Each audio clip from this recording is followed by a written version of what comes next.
Hello, Taurus. Thank you for joining me for your weekly forecast for week commencing the 15th of May. This week sees Mercury return to your zodiac sign. He left on the 22nd of April when he was going through a retrograde. If you remember, the retrograde actually began on the 9th of April. And during that period of time, some of your hopes may have seemed to have hit some snags. Perhaps you've revised certain plans, and it's possibly been a bit of a frustrating period.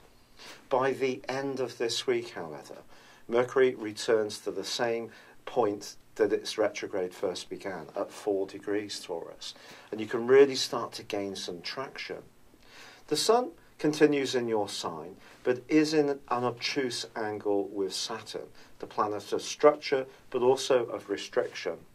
Balancing your individuality against the needs of anyone you're closely involved with could prove to be a little tricky, certainly for the first half of this week, when Mars, the planet of drive, continues its right angle with a rather cloying and draining influence of Neptune.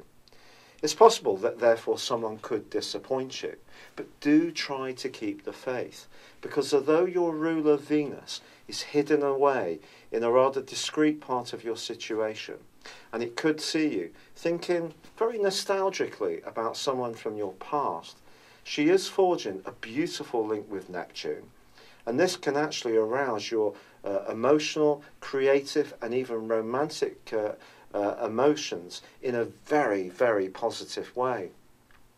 If you do encounter someone for the first time, don't necessarily be guided by the more verbal side of the communication. If your inner soul is hinting to you that there's some kind of connection with this person, well, listen to the hint.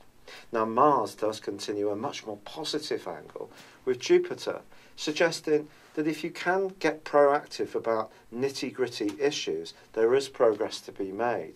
However, the quarter moon, which occurs on Friday, suggests that someone around you or who you encounter, it could be an authority figure, is not quite so enamoured by some of your plans to get ahead as you are. But this is where you must keep the faith. Not always do people agree with what we want to do.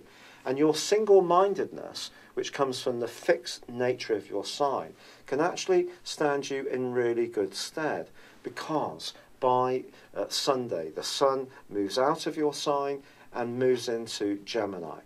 Now you can start to see the tangible benefits of the hard work you've been investing for some while. For sure, Mercury may have been a frustrating influence upon you. But if you look back in a few weeks' time on this period, if there has been any alteration or you've needed to be more flexible than at the time seemed comfortable, there may be a bigger picture, a story, a backdrop that's shaping up, which actually will make an enormous amount of sense to you. It's been a real pleasure being with you, Taurus. Thank you for joining me. Good luck and goodbye for now.